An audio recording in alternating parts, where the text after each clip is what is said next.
Добрый день, рад вас приветствовать.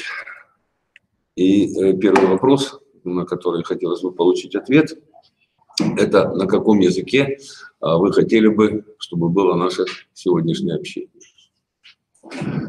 Вот. И второй вопрос, это насколько вы хорошо можете нас видеть, насколько вы хорошо можете нас слышать, поскольку это, как вы понимаете, критично.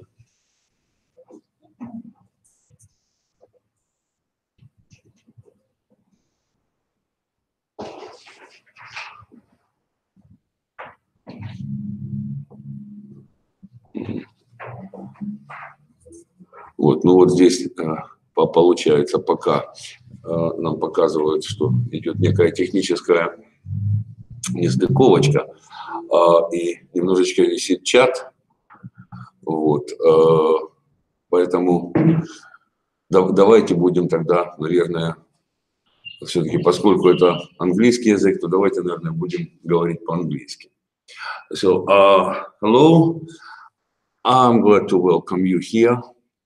And today we are going to talk a little bit about how to use our best, to do our best to get prepared for the Olympics, for the second and the third stages of the Olympics. And we'll start with reading comprehension. As you know, you are going to read a few short passages or maybe one longer passage, but the idea is that those passages are followed by multiple choice questions. You probably know very well how to work with these texts, how to work with multiple choice tasks, but what I would recommend you is to try a little bit different way of handling these tasks. And first, we should understand that this is the checking of our skill of scanning. That means being able to find information, concrete information, certain information. In our case, is to find the answers to the certain questions, to the concrete questions. And the things that we should keep in our mind is that, that the questions are normally in the sequence that the events happen in the text. It's normal, but not always. I would recommend you, instead of reading the whole text through first, and then looking at the questions and trying to find the answers to the questions, first look at the question, because you remember your task is to answer the question, not to read the text or demonstrate your understanding of the whole text. Your task is to answer the concrete question set. And you look at the question and find the key idea of it, what the question is about. Then I recommend that you scan the paragraphs of the text to find the place where that key idea is set, where the key idea is given. And that will probably be the place where the correct answer might be. Then you look for the statement that best fits one of the choices. And this is it. You spend much less time on it. And the idea is that if you do it like this, you will be able to do it really fast. And then you will have enough time to revise and check yourself if necessary. Again, I'm repeating, without the need for reading the whole text through. What should we pay special attention to is everything that I would say goes beyond the line. It means any capital letters, any proper nouns, any abbreviations, dates, numbers, etc. Why? Because very often, and you will see it in the example, the correct answer, the place where the correct answer may be, will be somewhere near those words.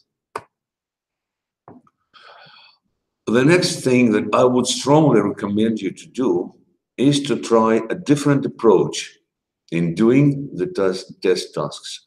It means that you may definitely look for the correct answer out of the 4. And this is the correct way to do. But you may as well try doing a little bit different thing. Try eliminating the wrong answers and getting the correct answer this way. Sometimes it works much better. Especially, it is relevant for those who are going to take the independent external assessment after the 11th grade. Because there, you will be limited in time, and the time that you spend on doing a single task, a single exercise, is really important. Sometimes you may see the questions that contain the words like except, not stated, and the like. It means that they should be treated differently. It means that out of the 4 given choices, 3 of them will be in the text, and only 1 of them will be out of the text, and that means that that will be the correct answer. So the strategy of doing tasks like this is as follows. First, you start looking for the sentences, for the ideas that occur in the text, and cross them out. What's left is the correct answer. If you see the questions which contain the words inferred or implied, like, for example, the author implies that, or it may be inferred from the text that, it means that there is no direct information about this in the text, and you must make your own conclusions. And here it is very important to understand that you are working with the text, you are working with a source of information. And the question is not about what you know in your personal background, not about your personal knowledge. The question is about the information in the text. And this is why you should refer to what is stated in the text and make your own conclusions. Like, I always like to give an example as follows. Imagine that the text says, Tim, an African-American, went out of the room and got lost in the snow. And the question may be as follows. The color of the snow was A, white, B, yellow, C, black, D, orange. Judging by our own personal experience, we know that the snow is white, and we would probably choose the answer A, white. And it is not the correct answer because the text tells us that Jim is an African-American, so he is black. And that is why if he got lost in the snow might be black. This is it. It may sound weird, but the idea is that you have to work with the information in the text, not with your personal knowledge. And the last thing to talk about here is the catches. Normally, if you see the sentence or the phrase that is exactly what it says in the what is stated in the text, it repeats what is said in the text, probably, most probably, that's not going to be the correct answer. The correct answers will always be synonyms or restatements of something given in the text. If this is clear, let's have a look at a sample text. This text is taken from the Genian Olympics tasks. You see, the text is quite big, I would say quite big, and there is a set of questions, 5 questions for that. What do we have to do first? We have to identify the key idea of the questions. The key idea in this particular question is where opened, and we have the 4 choices. We'll look through the paragraph and scanning the key ideas, and we see, you remember that we have to pay attention to everything that goes beyond the line, and we see the numbers and we see the four words starting with capital letters. So we see London, we see Australia, India, and Brazil, and we see 1985. We omit 1985 because that's not the point of our question. The question is where. And here we have a look where exactly, what matches best. And we see that it started in London, so the correct answer will be Great Britain. The next key word in the question is trips. And we look for the idea in the paragraph, where the idea of trips can be seen. And here we see even the word organize, and the word trips is replaced with the word expeditions, which is a synonym. And here, this is the place that we can find the correct answer. And the answer is for young people, that is for school children. All right. The next question gives us the key idea of where we can go to. And now we have a look and mind that we have already looked through the paragraph twice. And that is why we seem to be quite familiar with it. So we do not necessarily need to look through the whole text again, because we know that the sentence about London does not work here. We know that the sentence about Australia, India, and Brazil does not work here. So, and we have to look further. So here we are. And you see, the answer is a direct synonym, 50 locations for 50 places.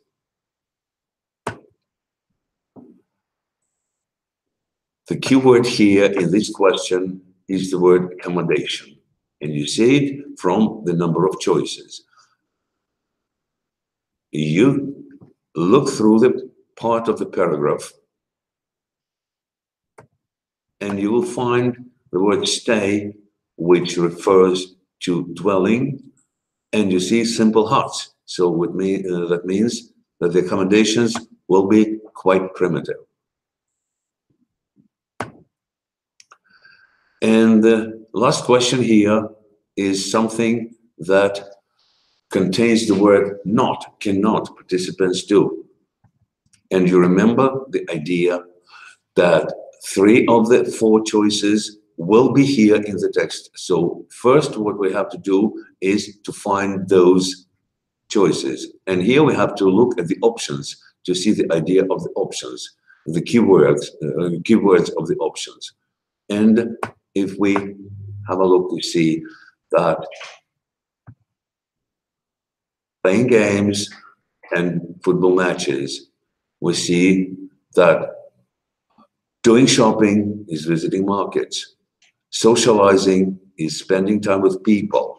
So the only one left is the answer B, that is working with animals. That will be the correct answer. Next, we go on to listening. And this is the thing that you all know pretty well. And you remember that here you will hear a text, and the text is going to be read out for you twice. And you have to do the 2 tasks. The first one is to decide if the statements are true or false about the text. And that means your general understanding of what's going on. And the next one is 10 questions with multiple choice. That means talking about the details of the text. You see that you are not allowed to take notes at any time that the text is being read out to you, but you are given some time before reading, before listening. And this is why I strongly recommend that you mark the key ideas in the sentences so that you are able to find the information, to be aware where to look for the information when the text is being read out to you. Like, for example, you see the 10 choices, and here we have to make our choice and decide which of the key ideas of these sentences are, to be aware, to understand where to listen for the information. Because you remember, you have just to decide if the statement is true or if it is false. So here we are. The first sentence, the key idea, the things will be the same. So the key word will be the same. Or if you remember, that should be something similar, a synonym or a restatement of it. The second one, suburbs, living in the suburbs.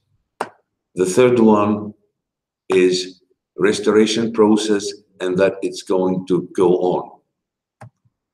The fourth one, the entertainment will be the same kinds of entertainment. The fifth one is changes in cinematography. Next, eating out and less popular. Next, disappearing railroads. Next, self-driving cars. Next, parking places difficult to find. And the last one is environmentally friendly cars. I think it won't take you long to mark those key ideas, because you are allowed to follow the sentences, to look through the sentences while the text is being read out for you. So you will be able to make up your mind and find and see if the sentences are true or false. Now let's listen and try to understand what it's all about.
Century, but apart from that, I don't think there will be any huge changes in architecture.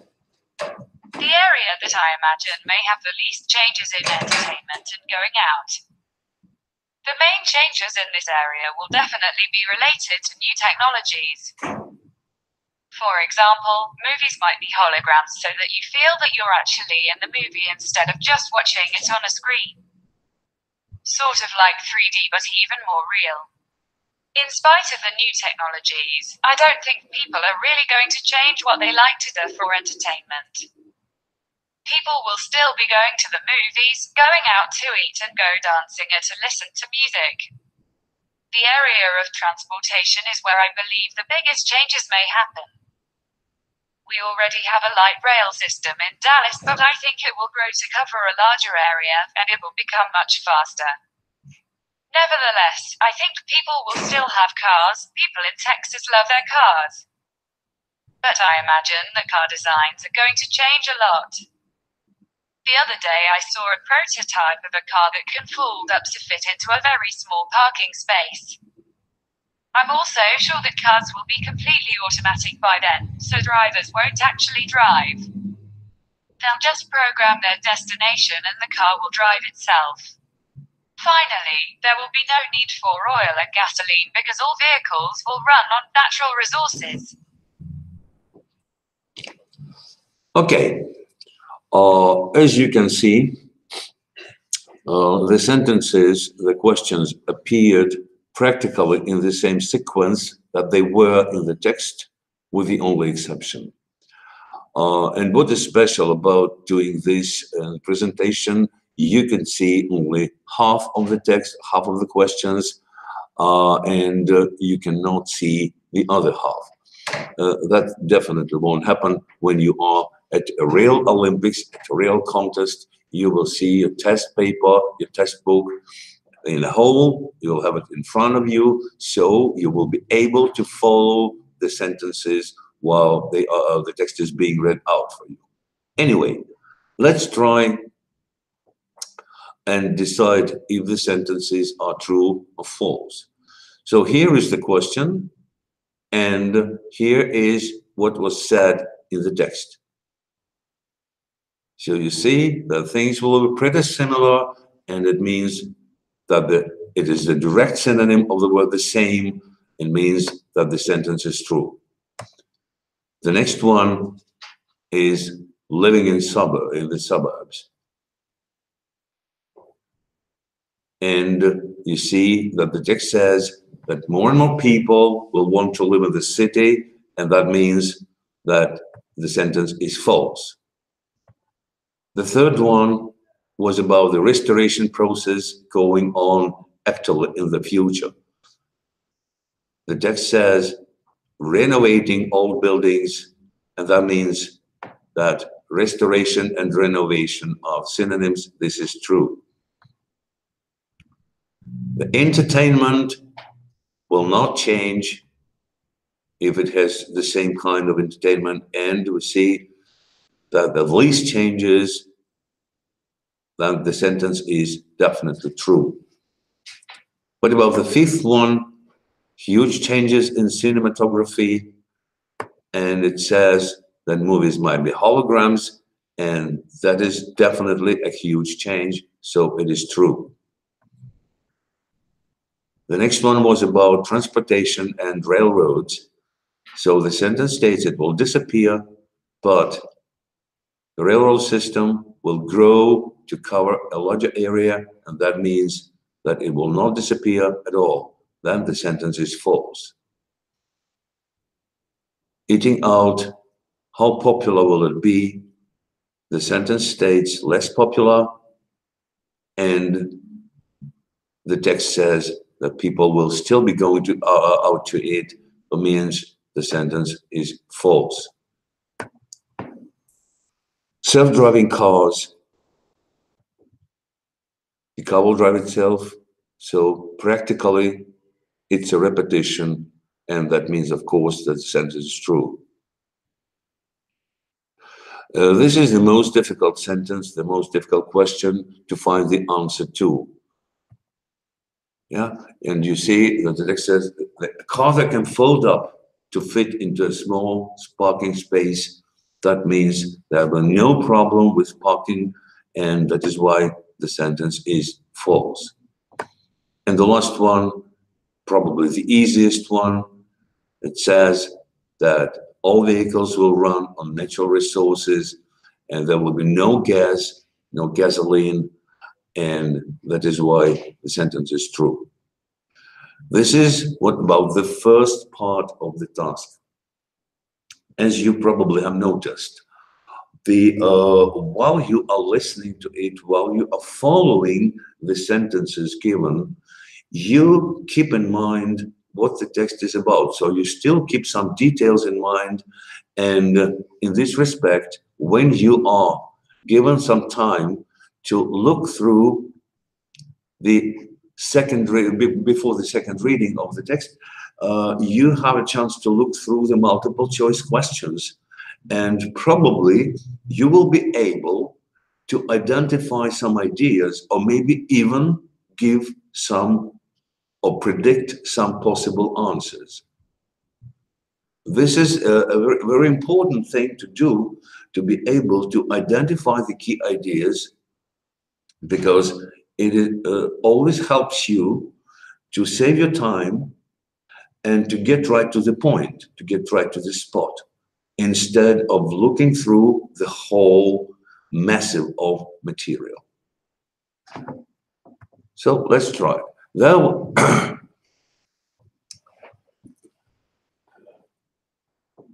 You see, there are 4 possible answers, and the key idea here will be about more skyscrapers, and we already have lots of skyscrapers in downtown Dallas, and I believe those buildings will still exist in the next century because they're very functional.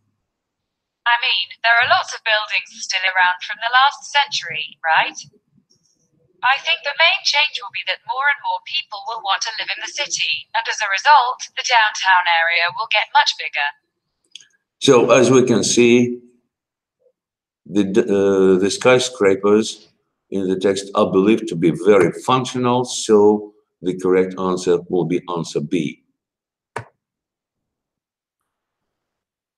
Here you see that the keyword here is green, and we probably can guess the correct answer by looking at the options.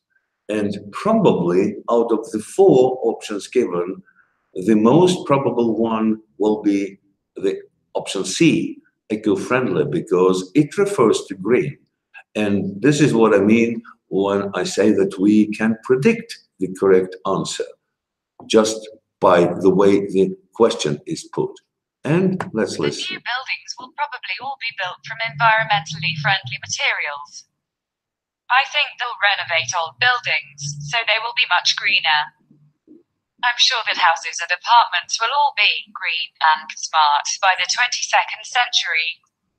Okay, so you see, so renovating will take place with environmentally friendly materials, and we've guessed the correct answer, and it is C, the eco-friendly.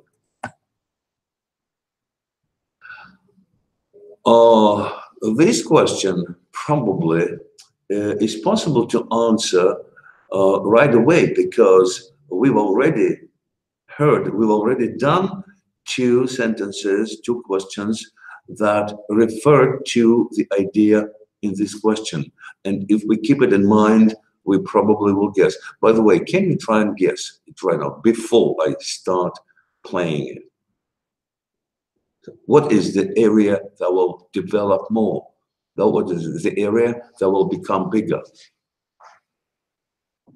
I think the main change will be that more and more people will want to live in the city, and as a result, the downtown area will get much bigger. You see? Of course, it's downtown.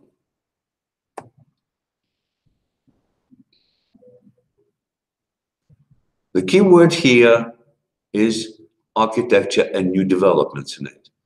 And again, let us keep in mind that we have already answered a few questions. We have already listened to the text twice, and we probably can predict the answers. Or if we're not sure about it, we still can try and eliminate the wrong answers. For example, here, the definitely wrong answer, there is no way, it was not mentioned, is answer D, the ways of planning. There was nothing said in the text about the ways of planning.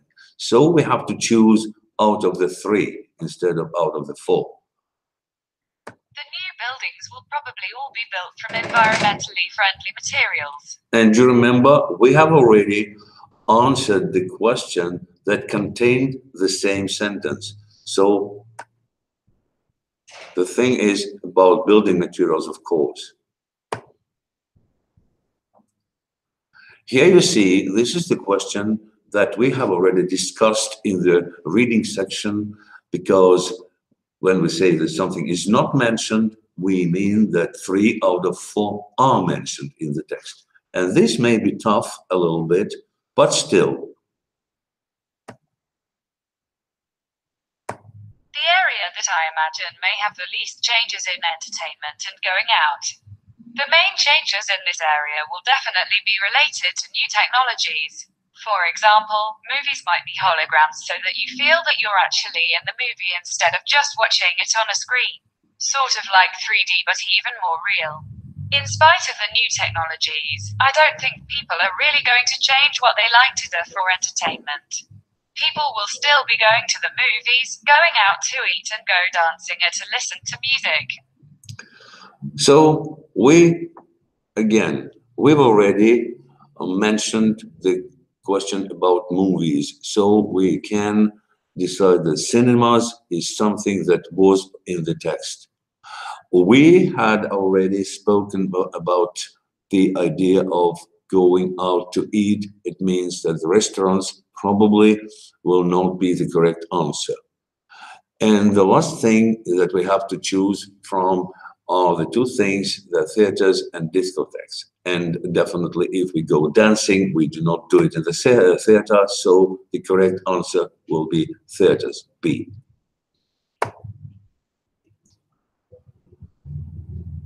Again, as you see, the next question refers back to the sentence about the movies.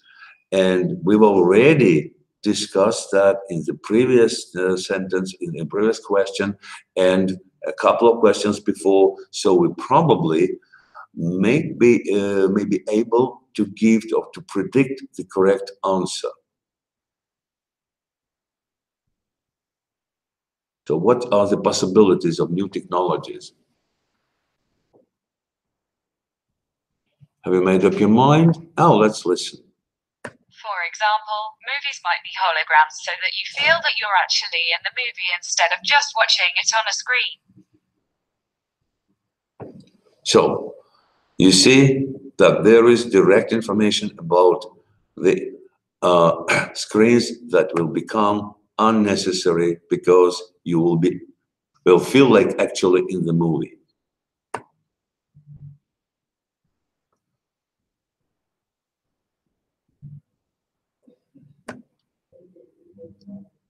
Here it is a little bit tricky because we'll get confused with the options. And here we have to look very attentively at the options to define what they are about. Okay, unlikely to appear means that it is very doubtful that they appear.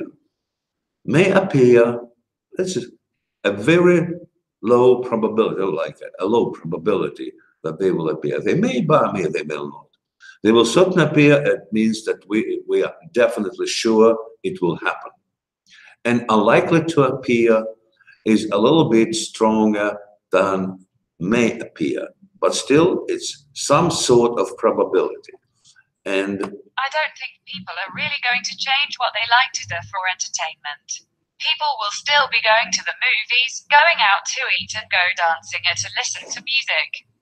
Okay, so this is the sentence that refers to the British or the English-speaking way of putting negations. You see that when we say we want to say in Russian, "Я думаю, что люди не будут делать." This is normally to say it in Russian, but for English we move the negation on the speaker, not on the idea. And this is why we will always prefer to say, I don't think people are ready, but still the sentence is negative. It's I don't believe it. And this is why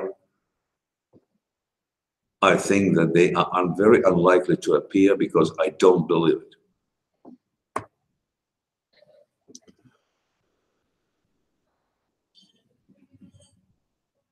You remember the question in the previous part, like developing railroads, and you remember that the sentence stated that railroads will disappear, and we answered false. And this is why we can probably guess the correct answer. We already have a light rail system in Dallas, but I think it will grow to cover a larger area and it will become much faster. And you see, the correct answer just practically repeats what is said in the text. Instead of the word area, the word territory is used, but the sentence is still the same.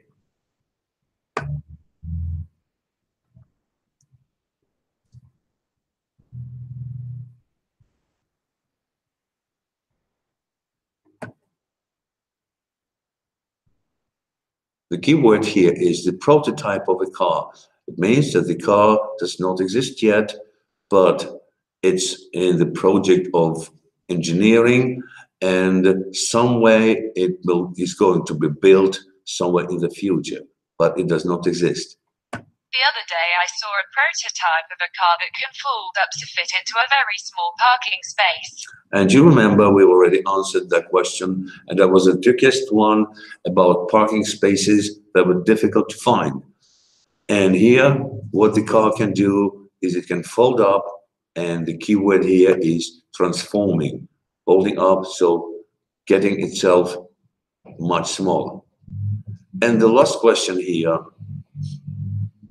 is very easy to find, because I think that you will probably just be able to give the correct answer even without listening, because the cars will use what? I'm also sure that cars will be completely automatic by then, so drivers won't actually drive.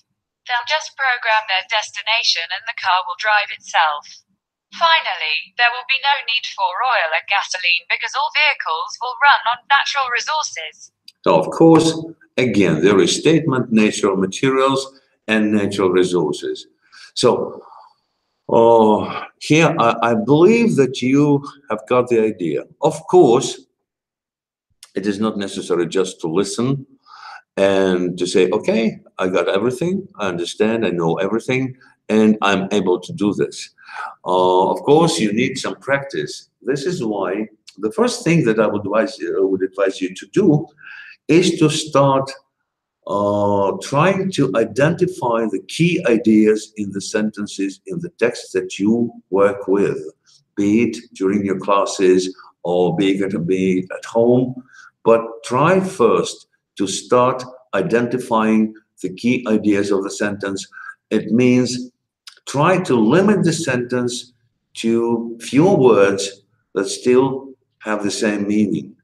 And that will be your key idea. Then when you are able to cut this to 1 or 2 words, and that will be easier for you then to look for the same ideas in the text, to scan the same for the same ideas in the text, be it listening or be it reading, it doesn't matter actually. So the first thing, be able to identify ideas. The second thing is to be able to learn how to use the indirect method for solving the problems of multiple choice tasks. That means eliminating the wrong answers if you are not sure what the right one is. It very often helps, and again, I'm repeating, it will definitely help you if you start doing your independent assessment in the 11th grade, because here in the Olympics, you have a set amount of time for doing every single task. And say if you have 45 minutes for doing your reading task, that means that these 45 minutes are just for reading, nothing else. And supposedly you do not need to hurry. But during the independent assessment, you will be given about 2 hours for doing the whole bunch of stuff. And this is reading, and there will be use of English, there will be writing. And here, the time that you spend on this counts. This is why not try and practice doing this saving your time, economizing on time while doing your multiple choice tasks by finding the key ideas and being able to eliminate the wrong answers to find the correct one. Next, we are going on to writing and speaking. They are both interrelated because they're both creative tasks, and here you have to create something on your own. Well, what is important to notice? What's important to remember? First, both writing and speaking are not about the knowledge of something, but it's about your attitude to what is stated in the task. It means that you shouldn't try to be very global and say or write sentences like, everybody knows, all people of the world, because practically no one knows what all the people of the world think or do. But what matters is your opinion, your closest neighborhood, like your peers. When you say, my friends and me believe that will be okay, because that's your attitude. And what is important, that you express your attitude, your opinion on the subject, and you are able to ground it, to give the reasons for your attitude, for your opinion, why you think so. This is important. And you are not supposed to be an expert in the field, like if the problem is about, say, environmental protection, you do not necessarily need to be an expert in biology and overuse some biological information, because people who are reading or listening to you are probably not experts in biology, and they are interested in how you view the problem and how you view the ways of solving the problem, rather than how much you know about biology, mathematics, physics, astronomy, and this stuff. And in this respect, what counts, if you use your personal life experience, not necessarily what you personally experience in life, but it may be what you personally know, or what you have learned from your parents, or what you have known from your relatives, or what you know that happened somewhere and you witnessed it, you know what happened. So something that you can say about, okay, I know this personally. It's not necessarily that you will be right. It's not necessarily that you will understand it correctly, but you will be basing on something that you personally know. And what is important is that you take some idea and develop it, giving reasons why you think so, why your opinion is like that. So, and here we come to the formal things, like how you structure a message, because it's very important.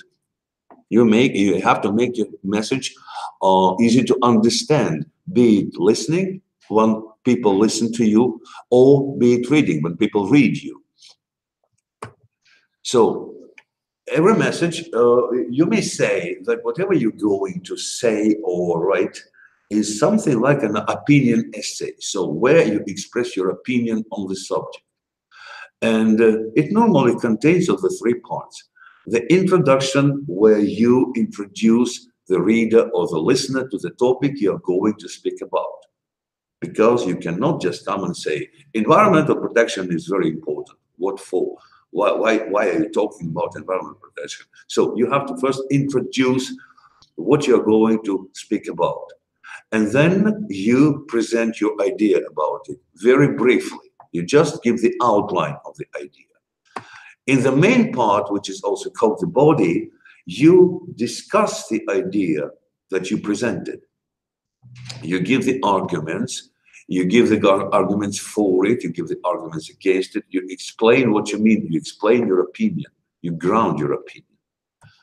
And in the concluding part, you make up a summary of what you have written, and you suggest something that can be done in the future. So you do not limit yourself by saying, okay, this is what I was talking about, goodbye. No, you have to suggest something. Something should be done, give some ideas, give some idea for action, or give some idea for a plan, something like that. Like, have a look. For example, you got a topic either for speaking or for listening. A topic is like that. Books have a positive influence on many people's lives. So first we have to identify the key ideas. So the whole thing is the main topic.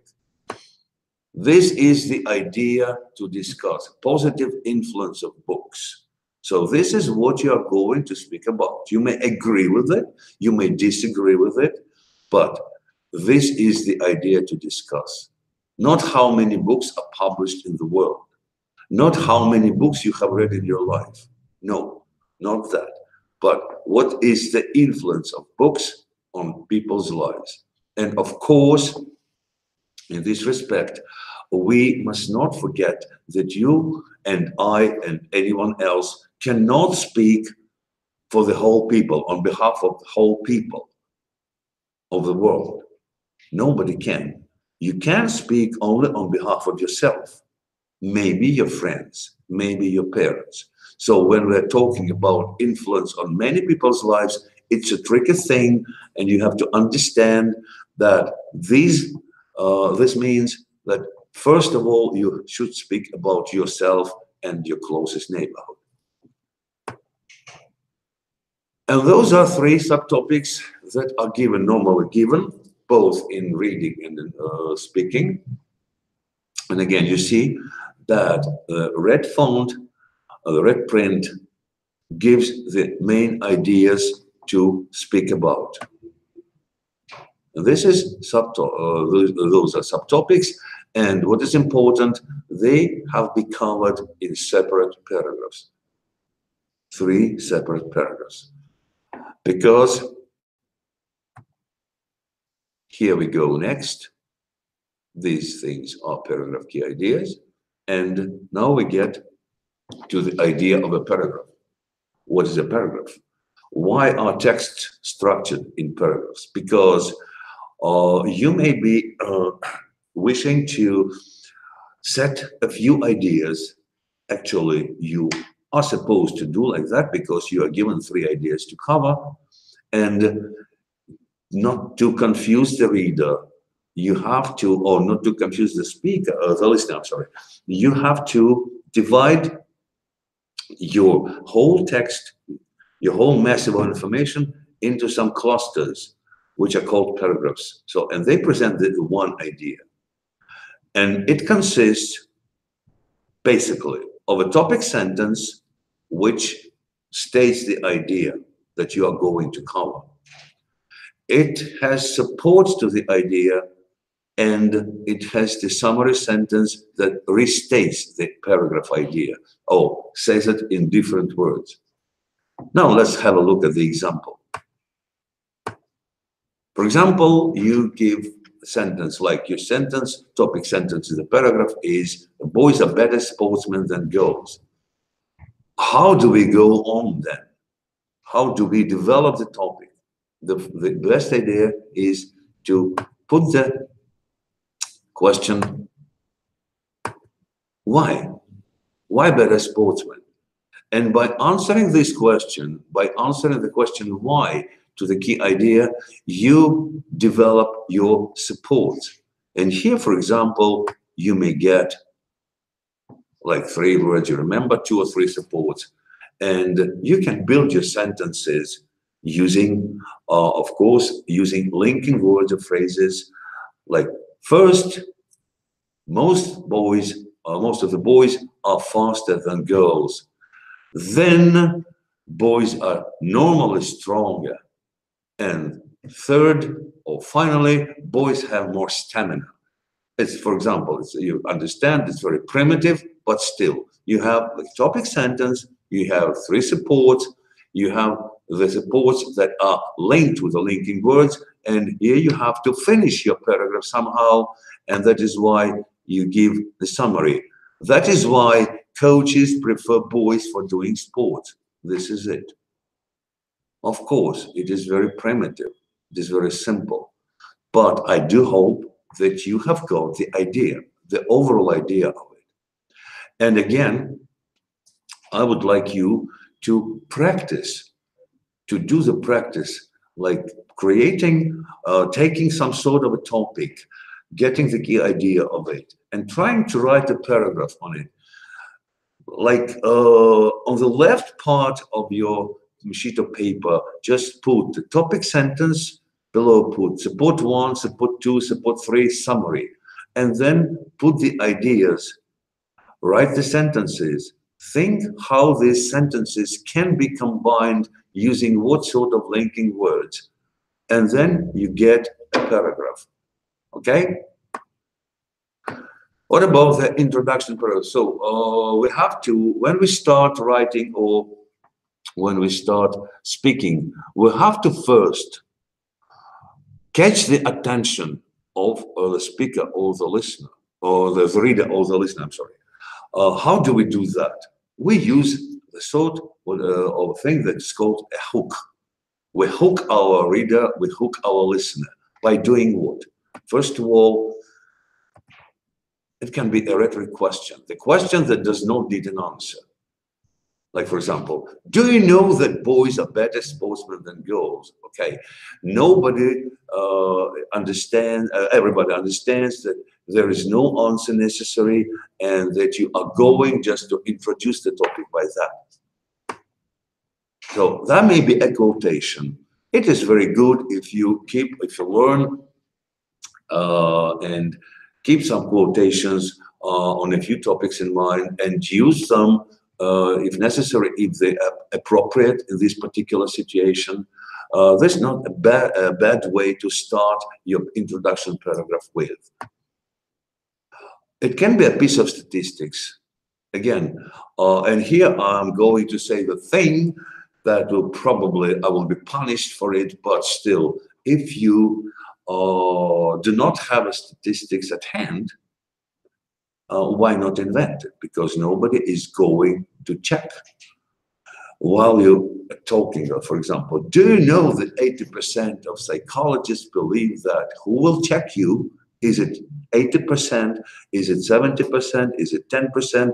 But still, it is a hook that grabs your attention. And if you just have a look at some newspaper articles, you will definitely identify that they use hooks like that to attract, to catch the reader's attention. Why not do the same? Or it may be a joke, for example. And the last one, it can be a combination of all the above. So it does not necessarily mean that you will have to use only one of those. You may use one, you may use two, or you may use all the four. That's okay.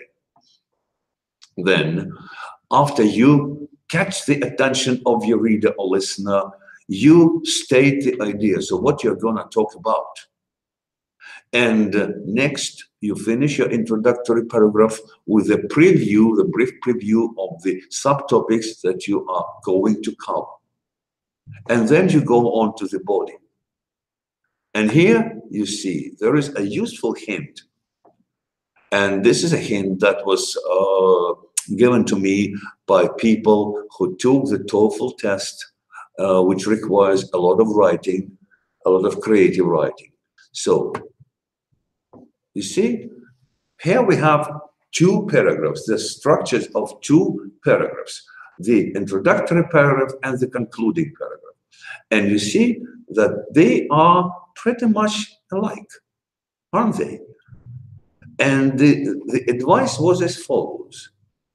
If you start writing and you are not sure about the time, you first write the introductory and the concluding paragraphs, and then you write what's in between.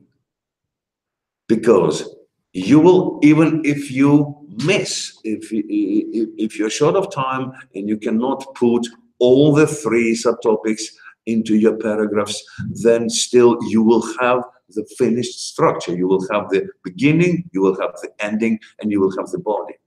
This is it. And that will probably work pretty much okay. And if you prepare for speaking, again, you have very little time for that, about 30 seconds a minute. So you may take a piece of paper, you may take a pencil, and just jot down some notes about your introduction and the conclusion. And then you start talking and start developing your ideas using the topic suggested by your examiner or by the jury.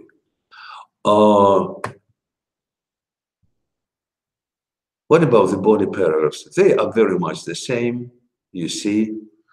They should open with transition words or linking words that indicate like your attitude or indicate the sequence. You will see a little bit later, those words a little bit later, but still what is necessary that there should be some linking or transition words.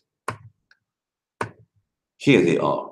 You see, there is a huge variety of those for starting, for continuing, for finishing, for summing up, or else some not included here, like the words however, although, where you support the idea or where you show that there is a different opinion.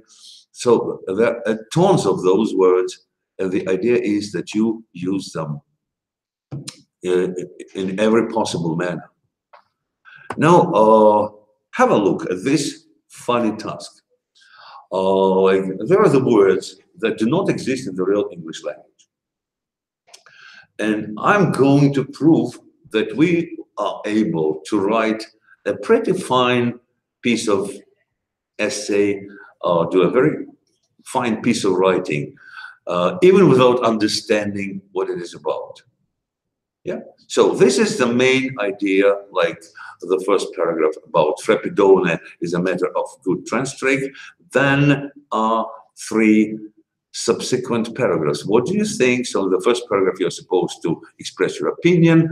The second, how important are these things for you? And explain why and supply examples. So this is the task that was once given to the students taking part in the Olympics contest. Of course, some words have been changed, and that is why. Still, what can we do about that? Imagine that we have to write an essay about this or speak about this. What do we do? So we have to use a hook. You remember? The rhetoric question. Yeah. Freppedone is important for people. So the rhetoric, have you ever seen a person like that? Okay, nobody knows what Freppedone is, but still, the question does not require the answer. And still, it's a good thing that you indicate what you're going to talk about by your initial sentence, by your rhetoric question. Or you may use the quotation. Nobody is going to check if there was a person named Ginger Bulkaweshi or if he said it once. Nobody is going to check it, but still it sounds pretty much nicely. Yeah, you're nothing without Freppedone, right? Then you may put a part of statistics, a piece of statistics. Again, nobody is going to check it out, and you are still, you see, that you introduce your reader or your listener to the topic. And what's important, those catches grab your attention. Those hooks grab your attention, and the listener and the reader is interested in what's going on to be next. And this is your task as a writer or as a speaker, to grab the attention of a listener, of a reader, and have them be eager to listen or to read further. Like end the joke, you see. So there are about 4 ways, or maybe you may use all those 4 to start your introductory paragraph. Then you use the main ideas. And here you are. Humans are born to be frapped. And you develop the idea. And then you preview the subtopics. And here you've got the whole bunch of sentences that give you a pretty nice introduction to your story. And then you see that the last sentence, I believe, there's something definitely unacceptable, is the transition to the body. You indicate that you are going to talk about it later, and you start with doing your body. Again, topic sentence, starting with a transition word to start with, and you give the idea that you really don't think so. And you start answering the question, why I don't think so, and you give your support. You may develop it any way, you see. So this is just an example how it can be done.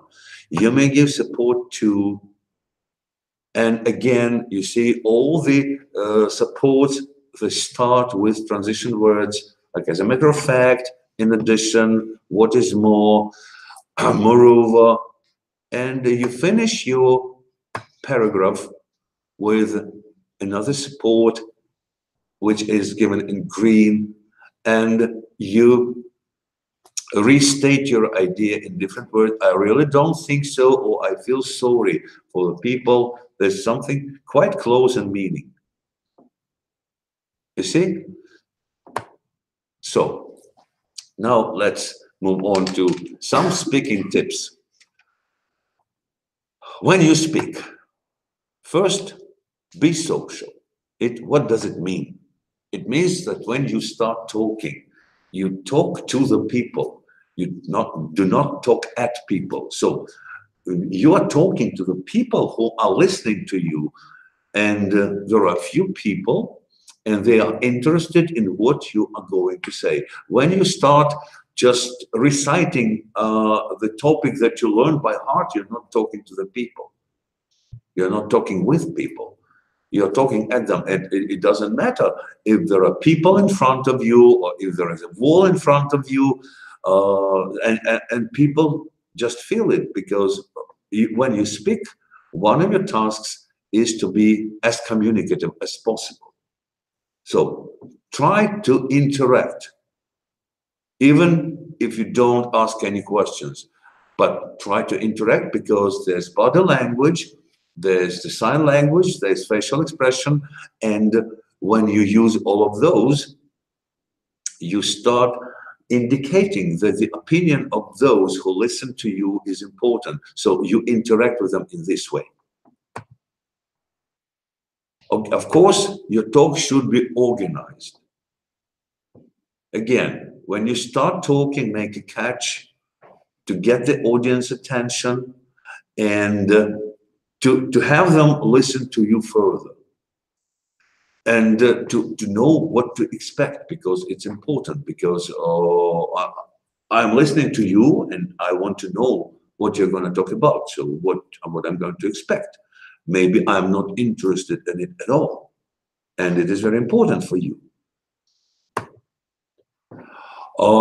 Some things from the psychology, normally people keep in mind no more than 3 things, 3 ideas from the talk. This is why you are given 3 subtopics to cover, not because of any other reason.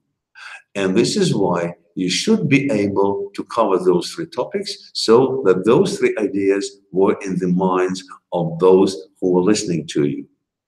And then you repeat those 3 points wherever possible, so that though your whole talk is based on those 3 points. You get back to them one time, and the second time, and the third time, again and again, to make sure that those points are in the mind of your listeners.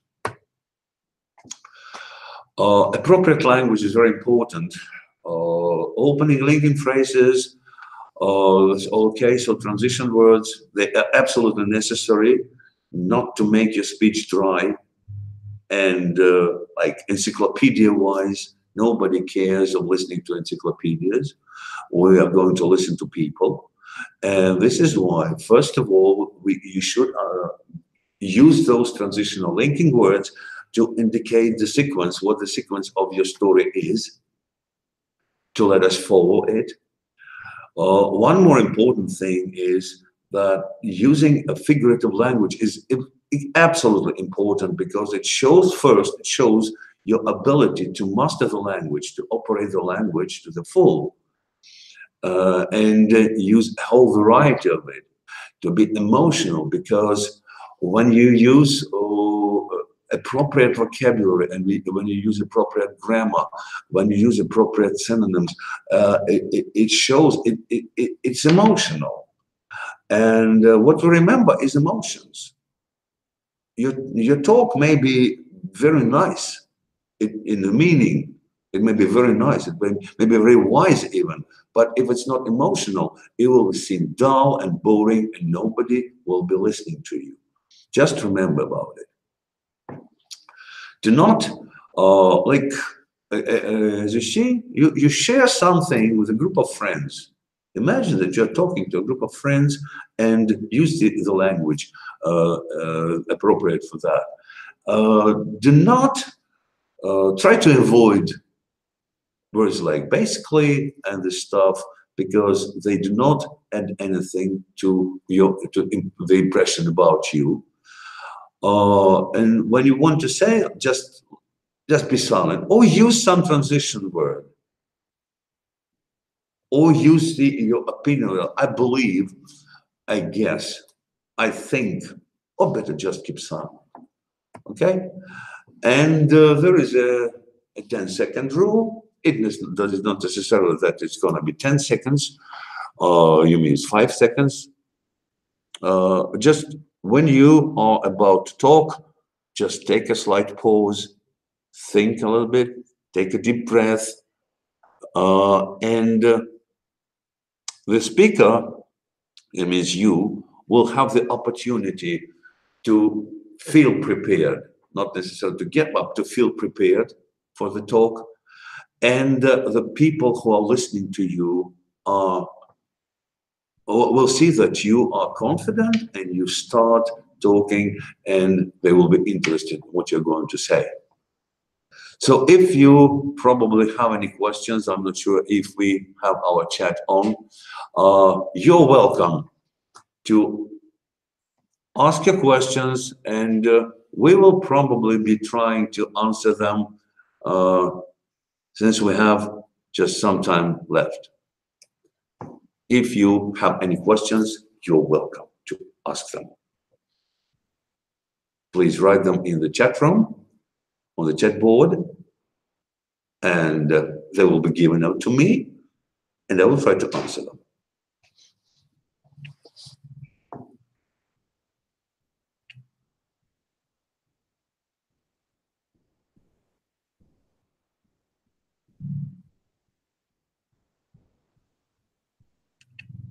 Maybe you'd like to have something clarified or detailized, or maybe you disagree, or maybe something else. You're welcome, because we are here to communicate, to interact. And it's not that I am a guru and I am just telling you the ultimate truth. No, you may have your own opinion, and it's nice to discuss it if you do. Maybe you could share your own experience.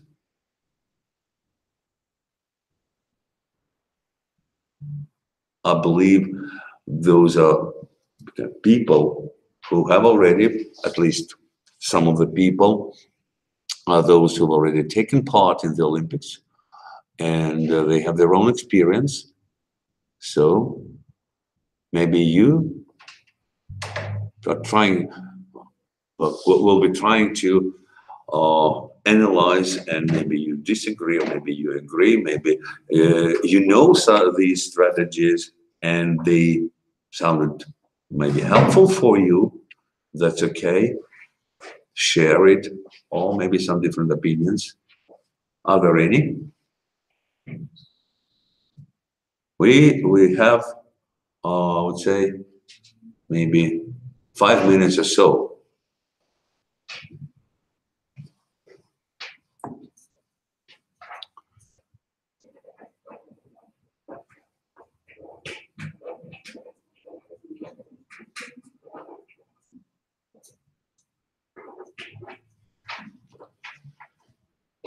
Okay, so that is a very nice question about what is Freppidone. When I was talking about that, I told you that was an imaginary word, like Freppidone, Burley, Transtrick. They were just invented. Those words do not exist in the real English language. What I was trying to show you, that we can take any possibility and we can build our essay around any word if we understand the structure and if we understand the possible place of these things. Like in the Russian language, there is a very well-known saying that shows that even without understanding the meaning of the words, you can easily identify their role in the sentence. And it sounds like that. Глокая куздра, штека кудланула бокра и кудрячит покрёнка. No words of it exist in the language, but still you can understand what the sentence is about, right? So the same is about Freppidone. In the origin, I believe in the original thing, I think it was the money or happiness. I'm not sure what it was, but still, I said this was the task that was originally given in the Olympics for writing. And what we just did, we replaced the original words and changed them with something that does not exist in the language, and still showed you that it is absolutely possible to write a pretty nice piece of writing, even without understanding what it is about. Just basing upon the structure, using the proper structure. That was what it was about. Training the structure, the topic idea, the hooks, the main idea, and the supports and the conclusion. So that was it. Any other questions? If you have any.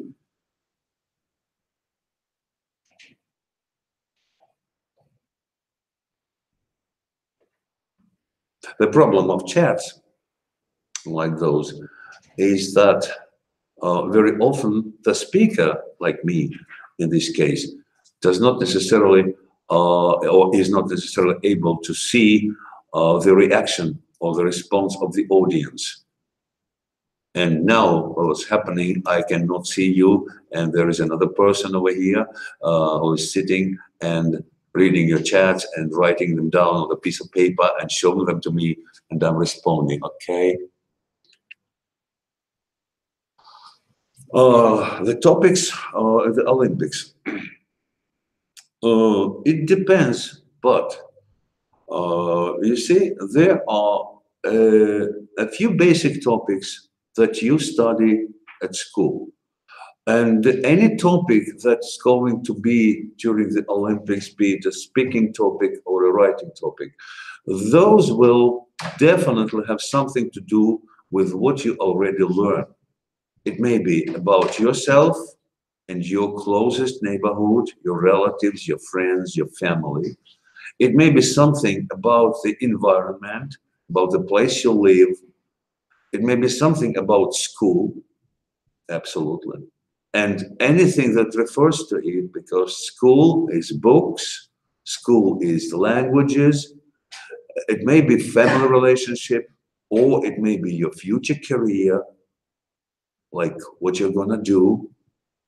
The exact formulation of the topic, nobody knows it because it's known only to those who make up the tasks. But still, the topics will be around those three. Me and my friend, among my friends or my family, it may be my school, it may be my environment, it may be the global protection, something that you normally learn at school.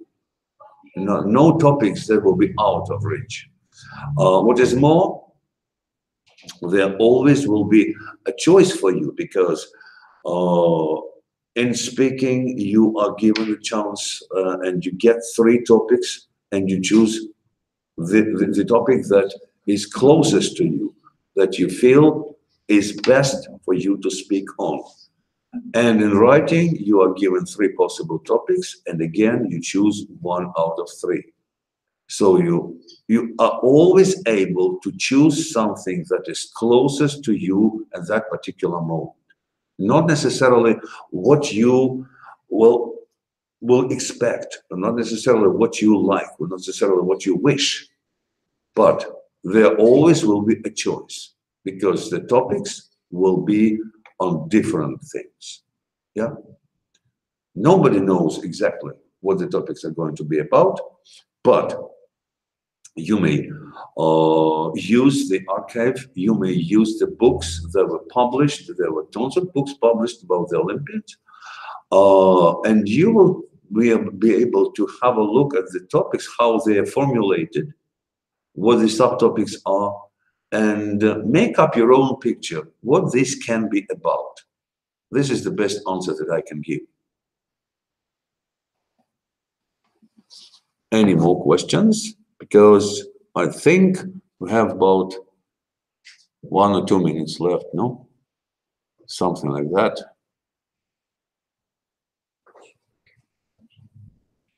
Yeah. Okay, so if there are no more questions, thank you for your attention. And it was nice seeing you. And I do hope that what we've been talking about today will be helpful for you when you take part in the real Olympics contest. Goodbye.